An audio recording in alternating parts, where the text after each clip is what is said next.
Breaking news, আইন সংশোধনের জন্য স্থানীয় সরকার নির্বাচন পিছাবে না, জানালেন ইসি আনোয়ারুল ইসলাম।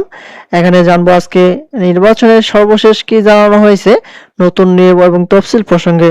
অবশ্যই ধৈর্য সহকারে শেষ পর্যন্ত দেখার চেষ্টা করবেন। এই খবরটি আজকে প্রকাশ করা হয়েছে।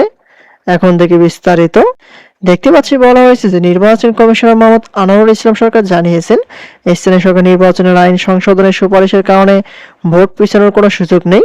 বুধবার রাজধানীর আগারগাঁয়ে অবস্থিত নির্বাচন ভবনে নিজ কার্যালয়ে সাংবাদিকদের সঙ্গে আলাপকালে তিনি এ কথা বলেন।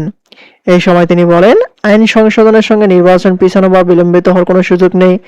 যদি কোনো সংশোধন হয় সেই আইনে বলা থাকবে যে এটি কবে থেকে কার্যকর করা হবে। আর যদি সংশোধন নাও হয়, বিদ্যমান আইন তো রয়েছেই। এই মুহূর্তে যে আইন রয়েছে সেটাও দুর্বল না।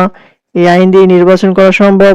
আমরা চিন্তা করছি যে গত জাতীয় সংসদ নির্বাচনে মামলা ও আপিল নিষ্পত্তিতে কিছু কনফিউজ ছিল। মন্তব্য করে তিনি বলেন, সেই জিনিসগুলো যাতে একটু অ্যাভয়েড করা যায় সেজন্য কিছু পর্যবেক্ষণ তুলে ধরা হয়েছে। তারই পরিপ্রেক্ষিতে আইন সংশোধন হলে সে অনুযায়ী হবে, না হলে বিদ্যমান আইন অনুযায়ী হবে। এতে করে নির্বাচন পিছানোর কোনো সুযোগ নেই।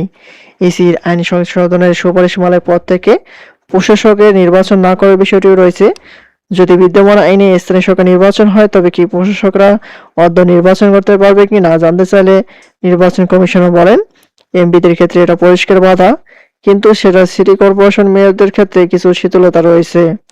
এটাই তো বড় অসঙ্গতি। সিটি কর্পোরেশনের মেয়র একজন মন্ত্রীর পদমর্যাদা পান, অথচ সেখানে নিয়ম ভিন্ন। সেজন্য আমরা বলছি এ বিষয়ে আইন সংশোধন করা দরকার। তবে যে আইনে নির্বাচন করা হোক, বিষয়টি যাতে পরিষ্কার হয় সেই ব্যবস্থাই নির্বাচন কমিশন করবে।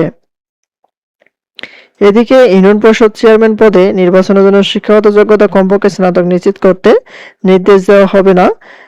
কি জন্য জানতে চেয়ে হাইকোর্টের রুল জারি করেছেন।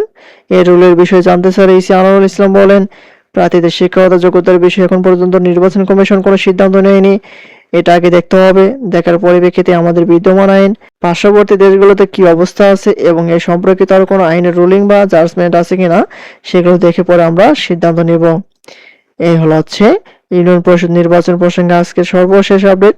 পরবর্তীতে নতুন কোনো আপডেট আসা মাত্র আমাদের চ্যানেলটিতে পেতে অবশ্যই চ্যানেলটি সাবস্ক্রাইব করে রাখবেন।